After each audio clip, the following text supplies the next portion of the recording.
semuanya, perkenalkan nama saya Atani Rosagusnina dengan NIM 2404110002 dari Program Studi Pendidikan IPA Fakultas Matematika dan Ilmu Pengetahuan Alam di Universitas Negeri Semarang. Jadi, pada kesempatan kali ini saya akan mengajak teman-teman semua untuk mengeksplorasi biji kopi di daerah Temanggung untuk memenuhi tugas mata kuliah Ethnoscience. Dan di sini saya akan membawa teman-teman semuanya untuk mengeksplorasi sejarah dan filosofi dari kopi yang bukan hanya sekedar minuman tetapi juga merupakan salah satu warisan budaya yang dapat mendukung produksi berkelanjutan. Jadi, untuk teknisnya saya akan melakukan wawancara dengan salah satu narasumber yang berada di Temanggung untuk mengeksplorasi biji kopi. Tidak perlu berlama-lama, mari kita simak videonya.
Dua-duanya kebetulan punya kebetulan sendiri dan juga sering ngambil dari beberapa sponsor yang misalnya contoh bisnis dari luar Jawa Tengah seperti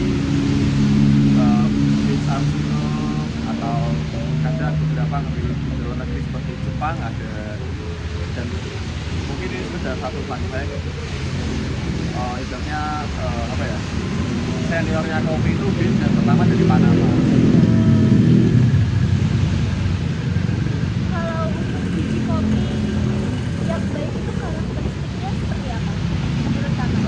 Ada standar pasti soal kopi yang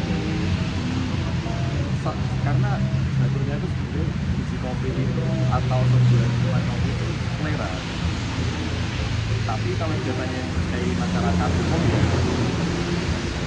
antara biji kopi katakan enggak juga Arabica atau non Arabica itu tergantung pengolahan atau cara mulai itu ya biji kopi normal pada umumnya juga itu sudah baik. Yang penting bijinya kopi itu tidak terlalu besar dan ketika diolah itu berkering. Kalau Arabica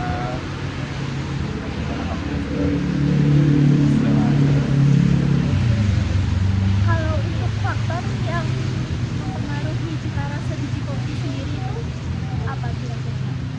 Menurut saya lebih ke cara pengolahannya, cara fermentasi lebih tepatnya. Itu ada aerob sama anaerob, sama ada yang natural juga. Itu nanti cita rasa asli sudah tidak. Kalau setahu saya itu kan pengolahan biji kopi itu ada dengan cara modern dan dengan cara tradisional. Nah, itu bedanya seperti apa? Yang tradisional pas daunnya sebenarnya natural, cuman saya kurang mendalami. Kalau modern ya karena ada teknologi dan beberapa cara metode itu ya pakai aerob sama anaerob. Nanti fermentasi ini kadang ada kopi yang rasanya seperti ada lemon, ada rasa-rasa tertentu. Itu sebenarnya cara fermentasinya masing-masing antara aerob atau anaerob. Kalau metode pengolahan biji yang biasanya kakak gunakan memproduksikan itu apa? Ada 3, natural, aerob sama anaerob.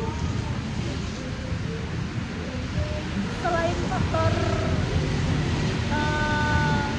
pengolahan biji kopinya yang fermentasi tadi, itu kira-kira kayak iklim atau ketinggian tempat gitu.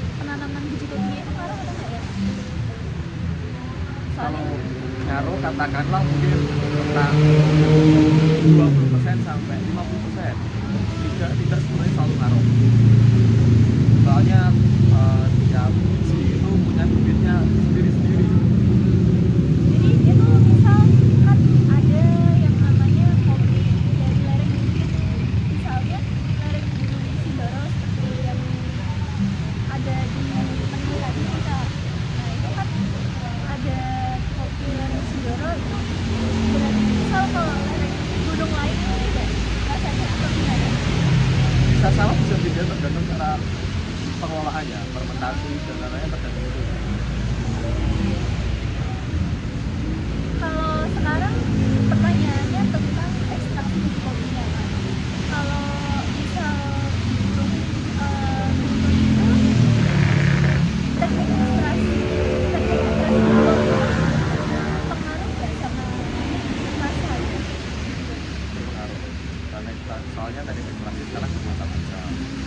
Ada yang ada yang sekarang muncul yang lagi rame di bed coffee, ada yang model espresso itu tuh sudah macam-macam, ada yang press, ada yang mesin, ada juga yang ada beberapa di perjalanan sana yang memang benar dia tumbuk, rasanya tumbuk pakai teknologi yang mungkin masih katakanlah tradisional seperti kayu dan lain-lain, tapi untuk nama khususnya apa alatnya saya lupa.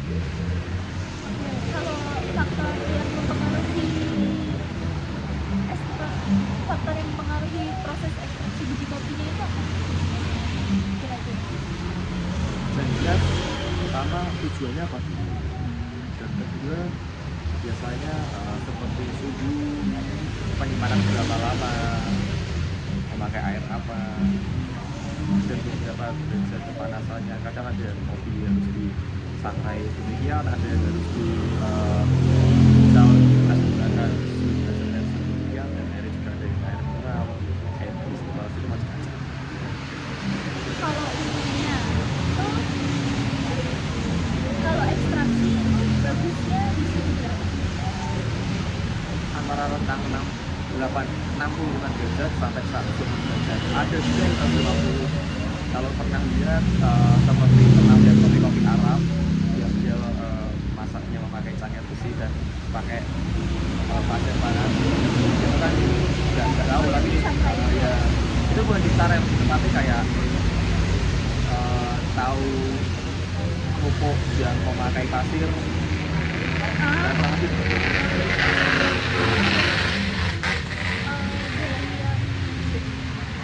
Hasil kan ini kan pasti kan kalau misalnya habis ekstraksi biji kopi itu kan pasti ada residunya.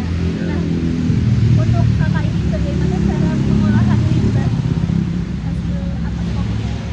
Untuk residu itu biasanya kalau saya buat untuk di asbak. Karena biasanya kan atau stereotipnya kan orang yang suka kopi kan emang suka merokok, dan kebetulan di Indonesia memang sedemikian rupa. Jadi ketika itu udah terpakai, ya saya jadikan buat bahasanya itu kayak ngecek rokok. Dan kadang bisa itu diolah menjadi bubuk bisa. Dan kadang ada beberapa kopian yang itu dia buat kopi telet. Ya. Bisa. Berarti kalau misalnya dari kopi tadi pupuknya itu buat tanamannya? Ya, apa aja. Oke, jadi kembali ke kopinya juga Bisa. Itu bisa. Oke, jadi menurut kakak sebagai pelaku usaha kopi yang seperti ini, itu kakak membuka kafe seperti ini untuk mendukung produksi berkelanjutan, apakah masih aman untuk kedepannya gitu? Saya aman-aman saja, dan pertama tergantung tujuannya. Kalau maksudnya yang coba ini memang pertama tidak terlalu ngejar rame dan umum seperti kafe-kafe komersial. Mungkin yang kafe terkenal komersial seperti Kopi Tuku, walaupun dia juga bisa kopi dan tapi kalau seperti itu kan memang ya ini tuh passion saya untuk membuka kopi agar orang-orang tuh tahu, oh gini loh kopi itu ada jenis kopi. Bahkan di sini saya juga memasang beberapa seperti di papan bulletin itu kayak ada kompas bos kopi itu seperti apa, dari mananya, seperti itu. Dan orang lebih mengenal kopi aja. Jadi kakak itu mengenal kafe itu awalnya dari mana? Ya memang pengen orang itu tahu dan manfaatnya kenapa dia di sini biar bisa ya representatif ya. Jadi menurut kakak ini tantangan yang kakak hadapi dalam membuat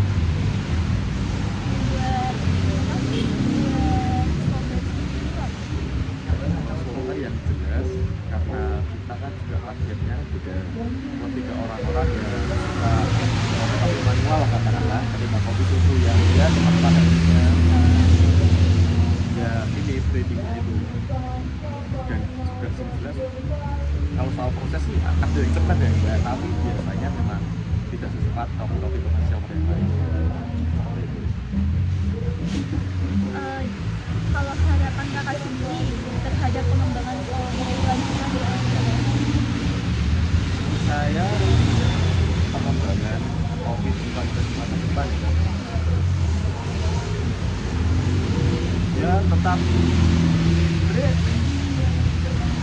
mungkin nggak ada ya, tapi kalau besaran ada sih untuk beberapa pelaku usaha kopi di Indonesia yang pada umumnya ya,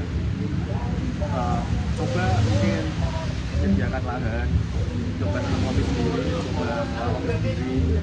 Itu kan juga pasti kan menyerap tenaga kerja dari masyarakat sekitar. Kemudian bisnis boleh, tapi kopi ya jasa aja. Paling gitu aja sih, tetap apa mungkin untuk beberapa daerah yang punya kata kopi sendiri itu bisa ditingkatkan juga, yang apa ya selain pertumbuhan juga kopi itu hasilnya itu kopi yang seperti ini. jadi yang utama itu berani dulu ya, berani. Bukan lebih ya lebih ke ya yang namanya melestarikan itu bukan soal berani, tapi ya mau apa enggak aja. Oke, berarti mau atau enggak, jadi kayak kalau mau ya gas. Kalau enggak ya nggak apa-apa. Oke, jadi sekian kak wawancara yang dapat saya sampaikan. Apabila saya ada kesalahan, saya mohon maaf dan terima kasih kak sudah meluangkan waktunya untuk diwawancarai.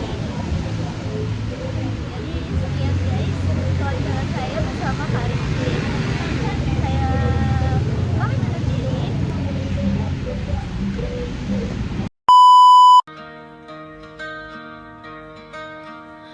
Mentari pagi menyapa kebun, buah kopi merah siap dipetik.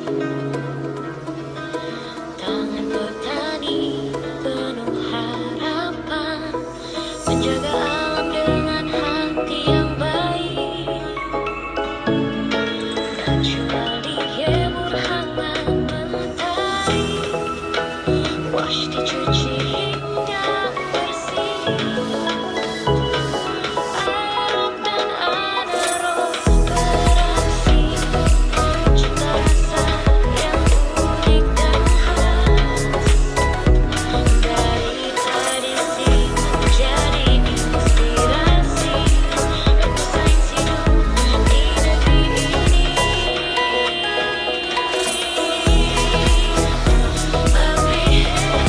Kopi bercerita tentang ilmu dan budaya. Kulit kopi tak dibuang percuma, diolah kembali jadi berguna. Berjadi pupuk untuk tanah subur, menjaga alam tetap makmur. SDG 12 kita jalankan, produksi bijak demi masa depan. Dari kebun hingga ke cangkir, setiap proses punya arti, menghargai alam dan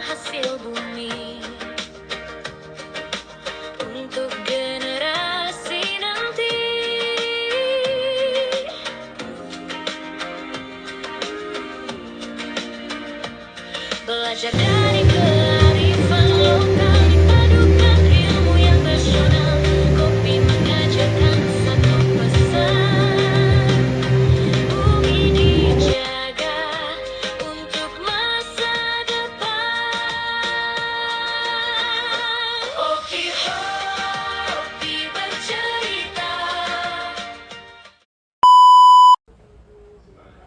Baik teman-teman, jadi secara historis kopi pertama kali berasal dari daerah Ethiopia di Afrika.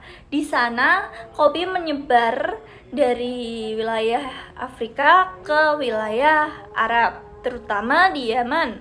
Kemudian kopi berkembang menjadi minuman populer di semenanjung Timur Tengah. Selanjutnya, kopi dibawa oleh bangsa Eropa ke berbagai negara tropis untuk dikembangkan, termasuk Indonesia.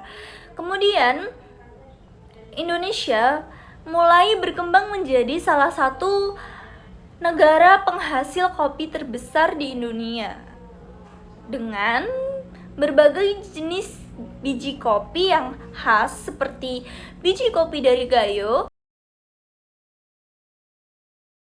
Toraja, Kintamani, hingga beberapa biji kopi yang berasal dari Pulau Jawa. Kemudian, saat ini beberapa negara dikenal menghasilkan biji kopi yang berkualitas, seperti Ethiopia yang terkenal dengan aroma yang floral dan juga fruity, Kolombia dengan rasa yang seimbang dan lembut, Brazil dengan produsen kopi terbesar dunia, serta Indonesia yang terkenal dengan karakteristik earthy, spicy, dan body yang sangat kuat. Hal ini menunjukkan bahwa negara memiliki karakteristik biji kopi yang unik, dipengaruhi oleh alam, ketinggian, dan juga teknik pengolahannya. Nah, jadi setelah sebelumnya melakukan wawancara dengan Kak Rifki selaku pengelola salah satu slow bar kopi, kita dapat mengetahui untuk mendapatkan hasil kopi terbaik, kita perlu memahami terlebih dahulu seperti apa karakteristik biji kopi yang berkualitas. Kualitas biji kopi itu dipengaruhi oleh banyak faktor, mulai dari kondisi tanah, iklim, hingga ketinggian tempat di mana tanaman kopi tersebut tumbuh. Jadi semakin tinggi lokasi penanaman biji kopi dan suhu udaranya semakin rendah, sehingga proses pematangan biji kopi berlangsung lebih lambat, yang dapat membuat kandungan gula dan senyawa aromatik dalam biji kopi tersebut berkembang lebih kompleks sehingga menghasilkan cita rasa yang lebih unik dan lebih khas. Seperti itu.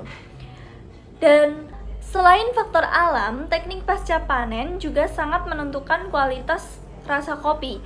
Dalam pengolahan kopi, terdapat beberapa metode, yaitu diantaranya ada wash dan juga natural. Pada metode wash atau metode basah, jadi kulit dan lendir buah kopi dibersihkan menggunakan air kemudian dikeringkan. Metode ini menghasilkan karakteristik kopi yang lebih bersih, lebih ringan, dan juga memiliki tingkat keasaman yang lebih jelas. Hal tersebut terjadi karena biji kopi tidak terlalu menyerap banyak gula dari daging buah kopi tersebut. Sedangkan pada metode natural atau metode kering, buah kopi dijemur dengan keadaan utuh bersama kulitnya. Kemudian, selama proses penjemuran, biji kopi menyerap gula dan juga senyawa dari buah sehingga dapat menghasilkan karakteristik rasa yang lebih manis, fruity, body lebih tebal, dan juga aroma yang lebih kompleks. Di sini kita dapat melihat bahwa pengolahan kopi tidak hanya kegiatan tradisional, tetapi juga melibatkan prinsip-prinsip ilmiah yang menarik untuk dipelajari.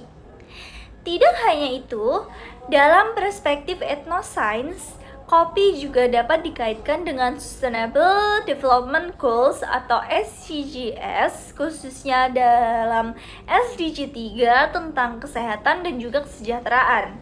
Di masyarakat, terdapat berbagai pandangan mengenai konsumsi kopi. Di satu sisi, kopi mengandung antioksidan tinggi dan dapat membantu melawan radikal bebas dan juga meningkatkan fokus serta daya tahan tubuh.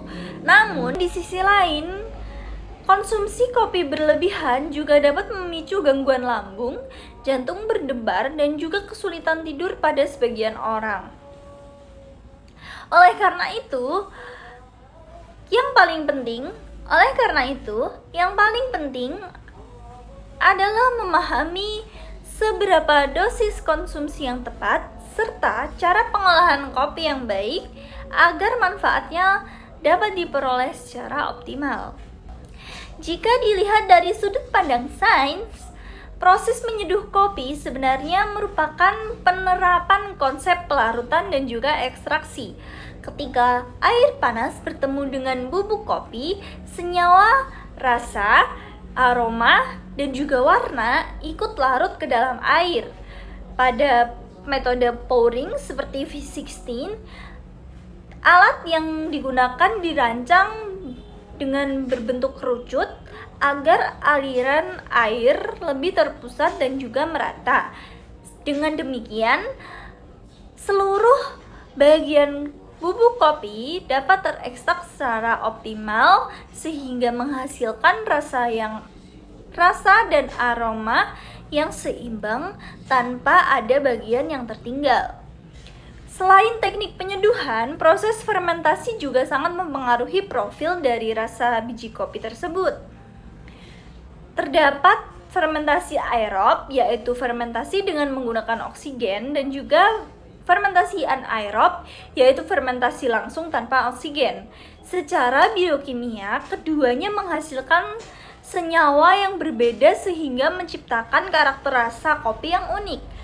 Inilah alasan mengapa setiap kopi memiliki cita rasa yang beragam, seperti mulai dari rasa coklat, kacang-kacangan, buah-buahan, hingga floral.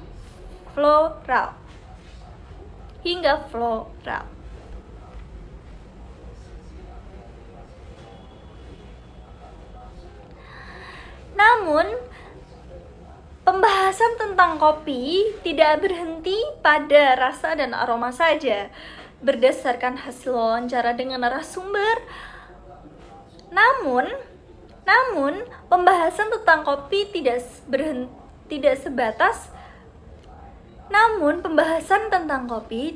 berhenti pada rasa dan aroma saja. Berdasarkan hasil wawancara dengan narasumber, limbah kopi seperti ampas kopi juga ternyata dapat dimanfaatkan agar lebih ramah lingkungan dan memiliki nilai ekonomi. Ampas kopi dapat dijadikan sebagai pupuk organik karena masih mengandung unsur hara yang bermanfaat bagi tumbuhan. Selain itu, di berbagai daerah, ampas kopi juga dimanfaatkan sebagai campuran tegesan rokok tradisional. Pemanfaatan ini menunjukkan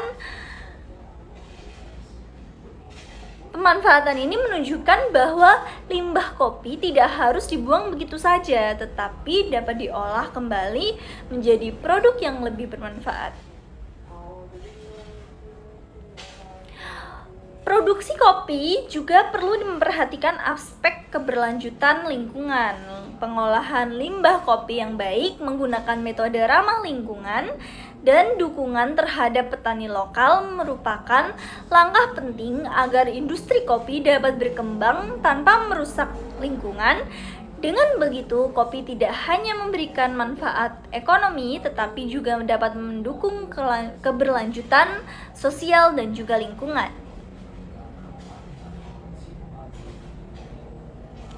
Jadi, dapat kita simpulkan bahwa biji kopi merupakan harmoni antara budaya, kesehatan, sains, dan juga keberlanjutan. Di balik secangkir kopi yang kita nikmati, terdapat proses panjang yang melibatkan alam, teknologi, serta pengetahuan masyarakat lokal. Dengan mendukung produksi kopi yang lebih ramah lingkungan, kita turut menjaga masa depan kopi Nusantara agar lestari dan juga dikenal oleh dunia.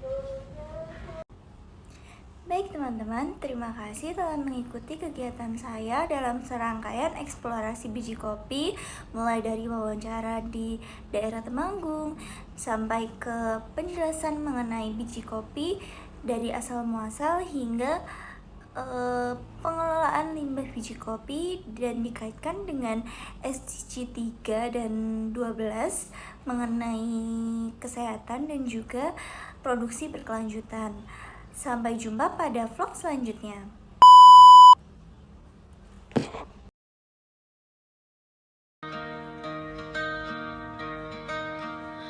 Mentari pagi menyapa kebun, buah kopi merah siap dipetik. Tangan petani penuh harapan, menjaga alam dengan hati yang baik. Natural dijemur hangat mentari, wash dicuci hingga bersih. Aerob dan anaerob beraksi, mencipta rasa yang unik dan khas. Dari tradisi menjadi inspirasi, etnosains hidup di negeri ini. Tapi hey, kopi bercerita tentang ilmu dan budaya. Kulit kopi tak dibuang percuma, diolah kembali jadi berguna. Berjadi pupuk untuk tanah subur, menjaga alam tetap makmur. SDG 12 kita jalankan, produksi bijak demi masa depan. Dari kebun hingga ke cangkir, setiap proses punya arti, menghargai alam dan hasil bumi. Untuk generasi nanti,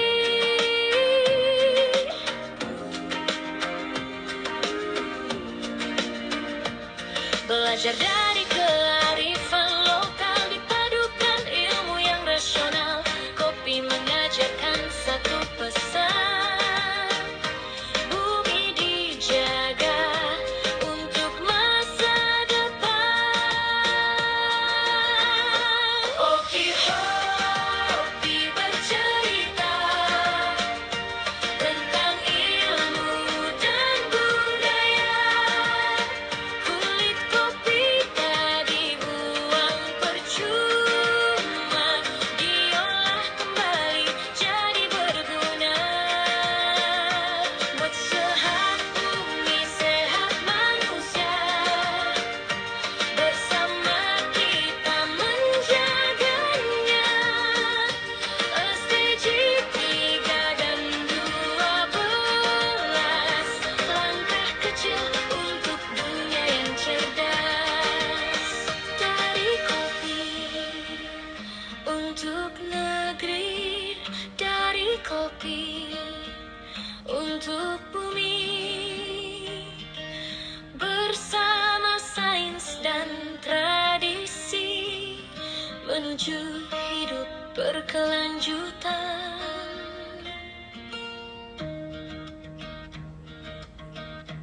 Mentari pagi menyapa kebun, buah kopi merah siap dipetik. Tangan petani penuh harapan, menjaga alam dengan hati yang baik.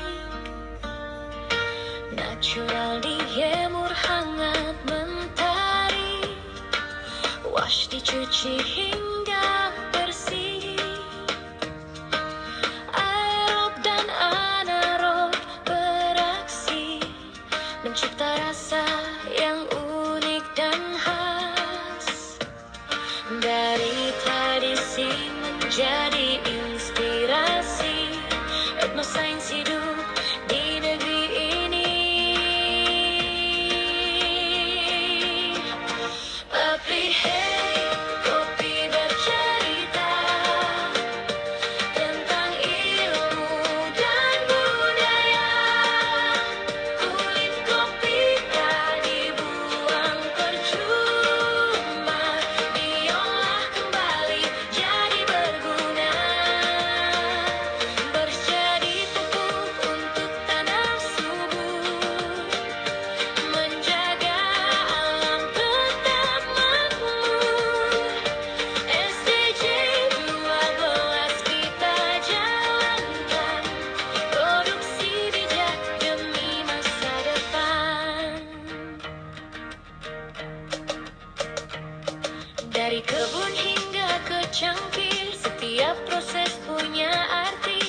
Belajar dari kearifan lokal, dipadukan ilmu yang rasional.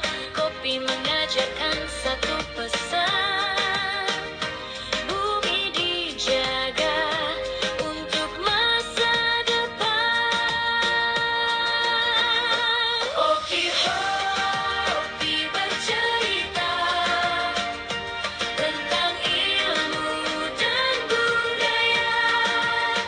Kulit kopi tak dibuang percuma, diolah kembali jadi berguna. Buat sehat bumi, sehat manusia, bersama kita menjaganya. SDG 3 dan 12, langkah kecil untuk dunia yang cerdas. Dari kopi untuk negeri, dari kopi untuk bumi, bersama sains dan tradisi, menuju hidup berkelanjutan.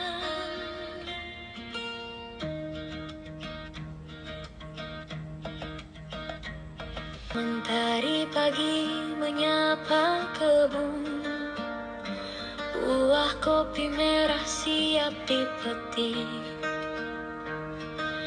Tangan petani penuh harapan, menjaga alam dengan hati yang baik. Natural dijemur hangat mentari, wash dicuci hingga bersih. Aerob dan anaerob beraksi, mencipta rasa yang unik dan khas. Dari tradisi menjadi inspirasi, etnosains hidup di negeri ini. Tapi hey, kopi bercerita tentang ilmu dan budaya. Kulit kopi tak dibuang percuma, diolah kembali jadi berguna. Berjadi pupuk untuk tanah subur, menjaga alam tetap makmur. SDG 12 kita jalankan, produksi bijak demi masa depan. Dari kebun hingga ke cangkir, setiap proses punya arti, menghargai alam dan hasil bumi. Untuk generasi nanti,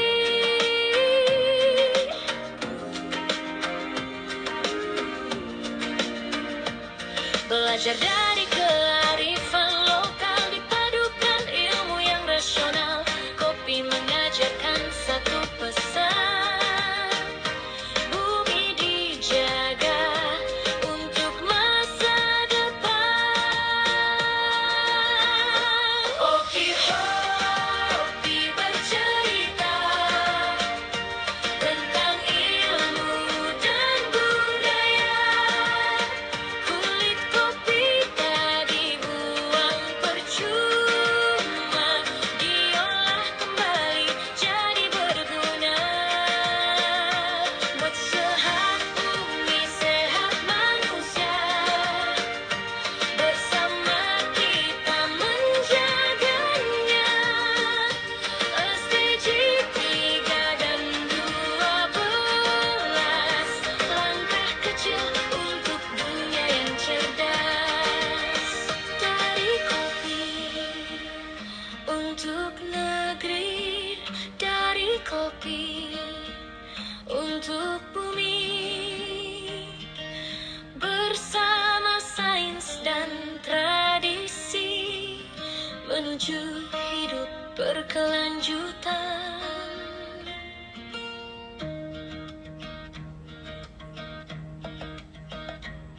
Mentari pagi menyapa kebun, buah kopi merah siap dipetik. Tangan petani penuh harapan, menjaga alam dengan hati yang baik. Natural dijemur hangat mentari, wash dicuci hingga bersih. Aerob dan anaerob beraksi, mencipta rasa yang unik dan khas. Dari tradisi menjadi inspirasi, etnosains hidup di negeri ini. Papri hey, kopi bercerita tentang ilmu dan budaya. Kulit kopi tak dibuang percuma, diolah kembali jadi berguna. Berjadi pupuk untuk tanah subur, menjaga alam tetap makmur. SDG 12 kita jalankan, produksi bijak demi masa depan. Dari kebun hingga ke cangkir, setiap proses punya arti, menghargai alam dan hasil bumi. Untuk generasi nanti,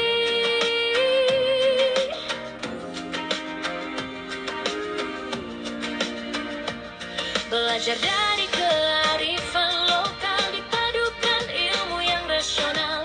Kopi mengajarkan satu pesan, bumi dijaga untuk masa depan. Kopi Hopi bercerita tentang ilmu dan budaya. Kulit kopi tak dibuang percuma, diolah kembali jadi berguna. Buat sehat bumi, sehat manusia, bersama kita menjaganya. SDG 3 dan 12, langkah kecil untuk dunia yang cerdas. Dari kopi untuk negeri, dari kopi untuk bumi.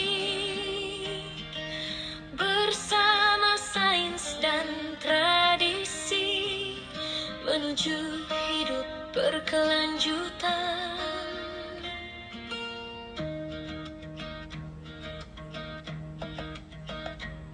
Mentari pagi menyapa kebun, buah kopi merah siap dipetik. Tangan petani penuh harapan, menjaga alam dengan hati yang baik. Natural dijemur hangat mentari, wash dicuci hingga bersih. Aerob dan anaerob beraksi, mencipta rasa yang unik dan khas. Dari tradisi menjadi inspirasi, etnosains hidup di negeri ini. Papri hey, kopi bercerita tentang ilmu dan budaya. Kulit kopi tak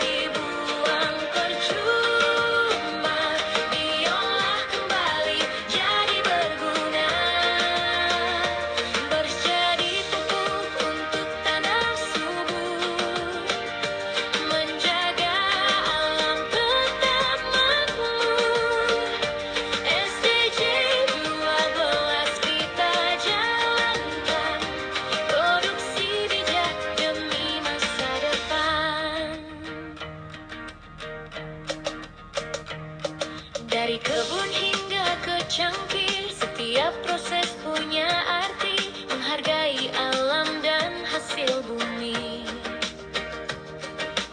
Untuk generasi nanti,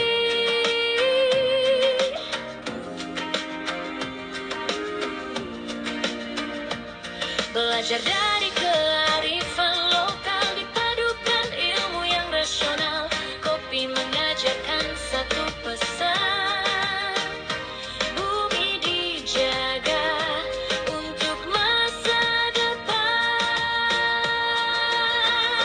Kopi Hopi bercerita tentang ilmu dan budaya. Kulit kopi tak dibuang percuma, diolah kembali jadi berguna. Buat sehat bumi, sehat manusia, bersama kita menjaganya. SDG 3 dan 12, langkah kecil untuk dunia yang cerdas.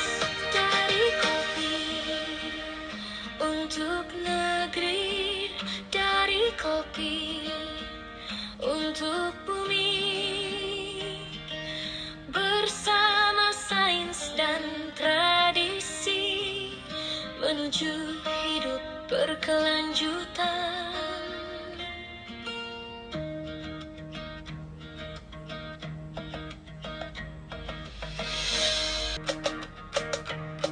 Dari kebun hingga ke cangkir, setiap proses punya arti, menghargai alam dan hasil bumi. Untuk generasi nanti,